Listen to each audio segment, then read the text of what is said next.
Hello everyone, स्वागत है आप सभी का हमारे यूट्यूब चैनल ज्ञान गंगा हिंदी में। और आज हम लोग बात करेंगे कक्षा 10 के इतिहास अध्याय 4 जिसका नाम है भारत में राष्ट्रवाद के दीर्घोत्तरीय प्रश्न के बारे में। यानी दीर्घोत्तरीय प्रश्न जो है बहुत ही महत्वपूर्ण है इस पाठ के। इससे कोई ना कोई एक प्रश्न जो है हमारे परीक्षा के एग्ज़ाम में पूछे जाते हैं। तो इन प्रश्नों के उत्तर जो है हम लोग 150 शब्दों में देने की कोशिश करेंगे और इसे साथ साथ हम लोग समझने की भी कोशिश करेंगे।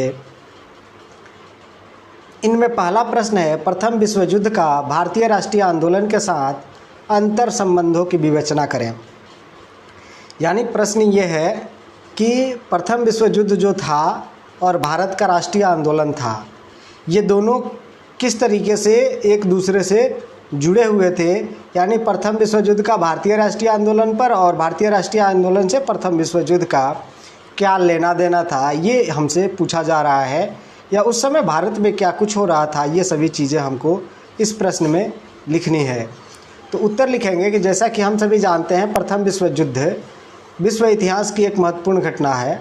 हम यह भी जानते हैं कि प्रथम विश्व युद्ध औद्योगिक क्रांति के परिणाम स्वरूप उत्पन्न औपनिवेशिक व्यवस्था भारत ही नहीं अन्य एशियाई और अफ्रीकी देशों में उसकी स्थापना और उसे सुरक्षित रखने के प्रयासों के क्रम में लड़ा गया।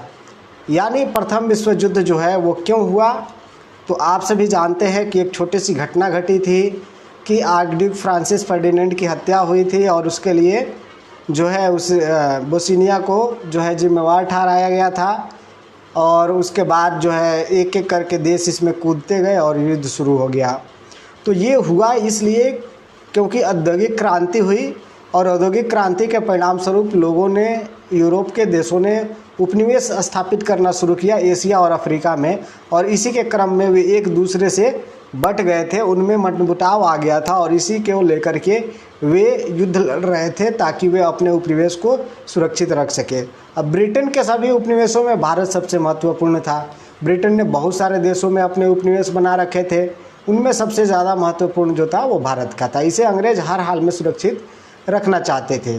ऐसे में युद्ध आरंभ होते ही सरकार ने घोषणा की कि ब्रिटिश सरकार का लक्ष्य यहाँ एक जिम्मेवार सरकार की स्थापना करना है। ऐसे ही ध्यान में रखकर 1916 ईस्वी में सरकार ने आयात शुल्क लगाया ताकि भारत में कपड़ा उद्योग विकसित हो सके और इसका लाभ अंग्रेजों को मिल सके। इससे पहले हम लोग जब पाठ पढ़ रहे थे तो उसमें हम लोगों ने देखा था कि भारत में जो उत्पादन था वो घट रहा था और यहाँ से कच्चे माल जो थे वो तेज़ी से बाहर जा रहे थे। तो भारत में ये चूँकि भारत को सुरक्षित रखना था, ऐसी स्थिति में अंग्रेज़ों ने युद्ध के समय भारत के लोगों को ये उम्मीद दिलाया कि हम यहाँ एक जिम्मेदार सरकार की स्थापना करना चाहते हैं। यानी हम एक ऐसी सरकार की स्थापना करना चाहते हैं जो भारत के लोगों के लिए काम करे। और इसी को लेकर के इन लोगों ने क्या किया, इन लोगों ने किया ये कि जो विदेशी कपड़े थे उन पर आने पर, देश में आने पर यानी भारत आने पर उस पर शुल्क लगाया ताकि भारत के जो उद्योग धंधे हैं उसको जगह मिल सके और उसका विकास हो सके। लेकिन ये कुछ ही समय के लिए था, बाद में इसमें आप देखेंगे क्या परिवर्तन हुआ। युद्ध आरंभ होने के साथ ही तिलक और गांधी जैसे राष्ट्रवादी नेताओं ने सरकार के प्रयासों में हर संभव सहयोग दिया, क्योंकि उन्हें भरोसा था कि सरकार उनके इस काम को देख करके कृतज्ञ होगी और उन्हें स्वराज दे देगी। लेकिन युद्ध के आगे बढ़ने के तो यहाँ हम लोग देख रहे हैं कि किन लोगों ने, तिलक और गांधी जैसे जो नेता थे जिनको अंग्रेजी सरकार की भलमनसाहत पर भरोसा था, उनको लगता था कि अंग्रेजी सरकार जो है हमारे इस काम को देखेगी और इससे वो खुश होगी और खुश होकर के हमें जो है अपना राज्य लौटा देगी। उन लोगों ने जो है अंग्रेजी सरकार का युद्ध आरंभ होने पर सहयोग किया। यानी उन्होंने कहा कि चलिए हम अंग्रेजी सरकार की मदद करें ताकि अंग्रेजी सरकार को जब जीत मिले तो वो हमें जो है स्वशासन लौटा दे।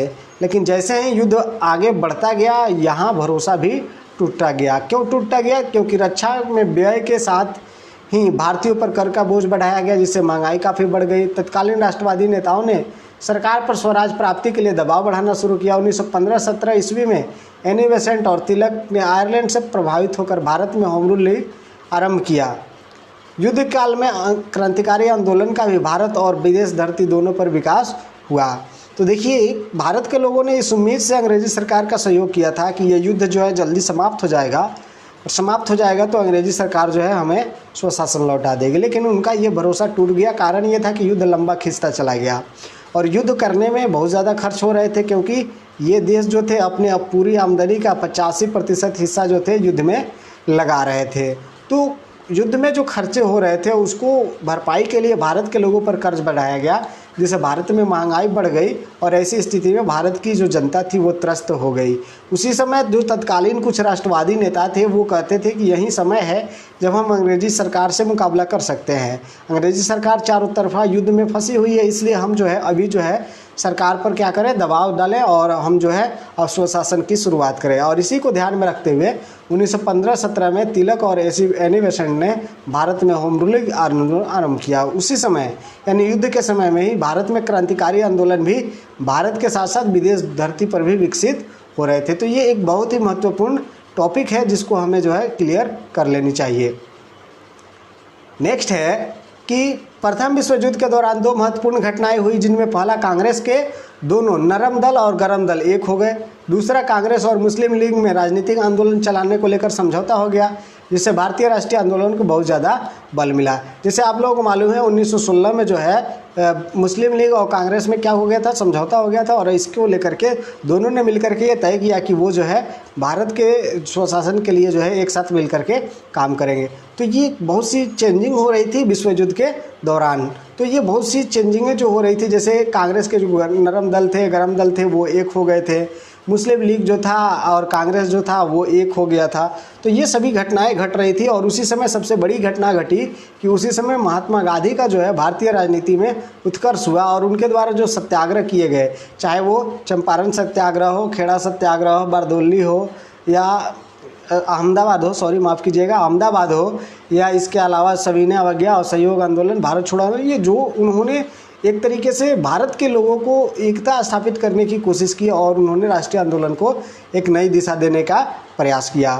तो बस आज के लिए इतना है, मिलते हैं फिर नेक्स्ट वीडियो में नेक्स्ट प्रश्न को लेकर के। तब तक आप पढ़ते रहे, सीखते रहे, देखते रहें। धन्यवाद।